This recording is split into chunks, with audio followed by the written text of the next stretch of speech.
Hey friends, welcome back to our channel where we dive into the most mysterious and shocking stories. Today, we're tackling a case that's been haunting minds, sparking debates, and raising questions for nearly 30 years. A 6-year-old girl, a sparkly dress, a Christmas tree glowing with lights, milk and cookies left for Santa. But instead of a holiday fairy tale, we get a nightmare that shook the world. This is the story of JonBenét Ramsey, a child whose name became a symbol of pain, distrust, and a failure of the justice system. Who killed little JonBenét? Why? And could it be that the killer was living in her own home all along? Let's dive in. Let's start at the beginning. JonBenét Ramsey was born on August 6, 1990 in Atlanta, but her short childhood unfolded in Boulder, Colorado. She was the youngest child of John and Patricia Ramsey, a wealthy, influential couple who seemed to have it all. Her father, John Ramsey, a successful businessman, president of Access Graphics. Money, status, connections. Her mother, Patsy Ramsey, a former beauty queen, a star of pageants, a woman who knew how to shine under the spotlight. And she saw her daughter as the continuation of that dream. From the age of 3, JonBenét was thrust into the world of beauty pageants. Glittery dresses, curled hair, bright lipstick, camera flashes. By 6, she was a star with dozens of photo shoots and performances. But behind this glossy facade, something was brewing. The family lived in a luxurious mansion. Money, smiles on magazine covers, a picture-perfect life. But as one journalist put it, this family had everything except real privacy and common sense. Was JonBenét just a child? Or a doll in someone else's project? A victim of ambition? Let's transport ourselves to the night after Christmas, December 26, 1996. Boulder is blanketed in snow. The Ramsey house is steeped in silence. 5:30 a.m. Patsy Ramsey comes downstairs to the kitchen, and then she spots a note on the staircase. The note is addressed to John Ramsey. It begins, "Mr. Ramsey, listen carefully. We are a group of individuals representing a small foreign faction. We respect your business, but not the country it serves. Your daughter is with us. She is safe. But if you want her to see 1997, follow our instructions. The ransom demand, $118,000. An oddly specific amount that, as it later turned out, matched a bonus John Ramsey had recently received. Another detail. The note was written on paper from the Ramsey household, with their family's embossed letterhead. Patsy calls 911. The police arrive quickly, but this is where the chaos begins. The house isn't cordoned off. Friends and family are allowed to roam the rooms. Evidence? It could have been accidentally destroyed. Shoe prints, fibers, anything. And then, 8 hours later, John Ramsey himself goes down to the basement. There, wrapped in a white blanket, he finds his daughter's body. Her skull is fractured. There are signs of strangulation. How could this happen? And why did the police make so many mistakes? Once the body was found, the medical examiners got to work. This should have been the starting point of the investigation. But it wasn't. Officially, JonBenét died from a traumatic brain injury and strangulation. Around her neck was a rope tied into a loop. One end was wrapped around a wooden stick, a handle from a paintbrush found in the house. This is called a garrote, a chilling, deliberate method of killing. In her mouth, a gag made of fabric, secured with duct tape. Everything was made from materials found in the house. Another hint, the killer used what was already there. Now, the most controversial part. The autopsy revealed injuries in the genital area. Signs of abuse? Possibly. But the report stated, no evidence of rape in the full sense was found. There were clues, but not enough proof. And one more lead, a male DNA profile was found on JonBenét's underwear. It didn't match anyone in the family. A breakthrough? But the sample was too weak. Criminologists called it touch DNA. It could have come from the factory where the fabric was made. The result? The autopsy, meant to clarify things, only muddied the waters. Some experts suggested prior injuries. Others said it all happened that night. The investigation began to unravel. Who ended up in the spotlight? John and Patsy Ramsey. Not as grieving parents, but as the main suspects. Why? Investigations always start with the family.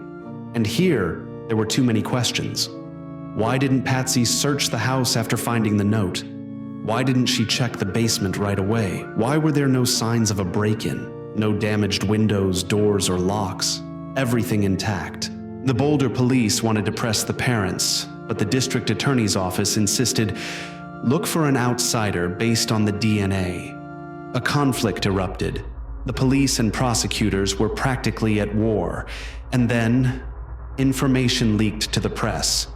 The media jumped on rumors of abuse. A witch hunt began. Newspapers, talk shows, headlines. Why didn't the mother cry during interviews?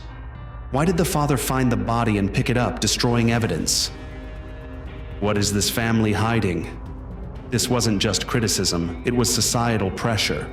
America seemed to be voting, guilty or not. And while the adults argued, the case stalled. Evidence was contaminated. The crime scene was compromised. Public opinion had already passed its verdict. There's something wrong with this family. As the investigation faltered, detectives clung to any lead. And then, in 2006, a bombshell. A man named John Mark Carr, a teacher living in Thailand, confessed to the murder. He claimed, "I was with JonBenét that night. I loved her. It was an accident." He was arrested, flown to the US, and his story was scrutinized, and it fell apart. His DNA didn't match. His account didn't align with the facts. He couldn't even prove he was in Colorado at the time. Carr was a liar. But he wasn't alone. Over the years, the case saw over 200 false confessions. Some came from the mentally ill. Others sought attention. Some wanted to punish themselves for unrelated sins. This is another tragedy of the case, the truth drowned in a sea of speculation and shadows. Now, the most controversial theory. Burke Ramsey, JonBenét's older brother. He was only 9 years old. According to his parents, he slept through the entire night. Heard nothing, saw nothing. For a long time, no one touched him.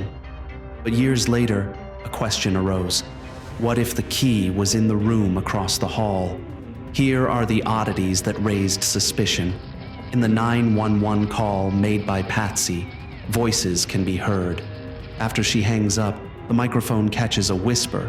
Some experts claim it's a man's voice and a child's voice. If Burke was asleep, how was he there?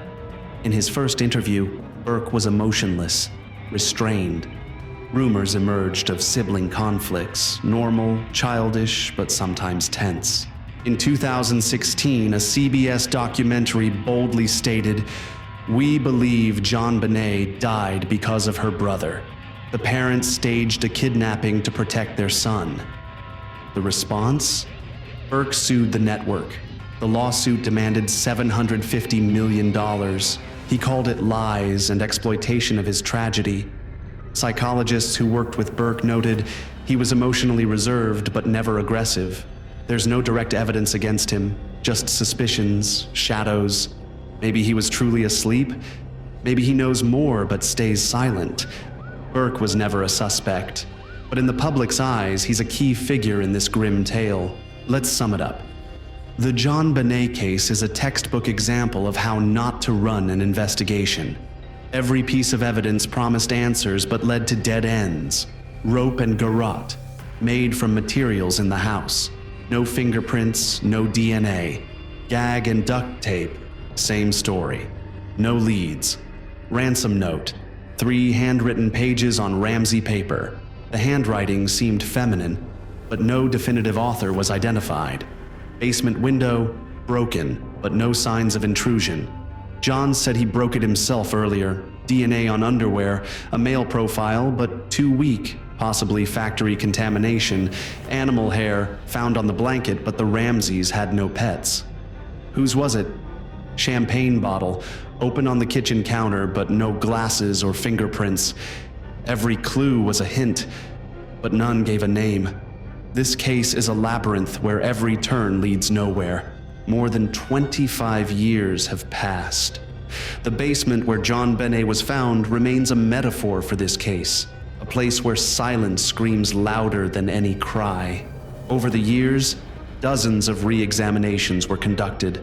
Hundreds of witnesses were questioned. Over 140 suspects were investigated, but no charges, not a single one.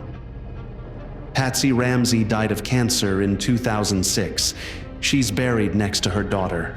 The Boulder house still stands, a reminder of how the truth got lost in a maze of media frenzy, mistakes, and suspicion. The case remains open.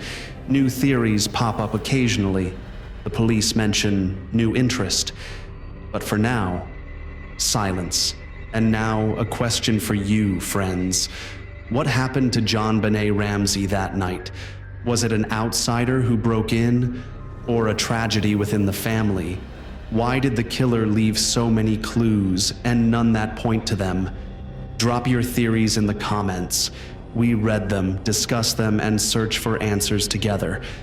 Because in this story, the final dot hasn't been placed, and maybe it never will be. Thanks for watching. If you enjoyed this story, hit the like button, subscribe, and ring the bell so you don't miss our next video. More mysteries and tales of dark secrets behind glossy facades are coming your way.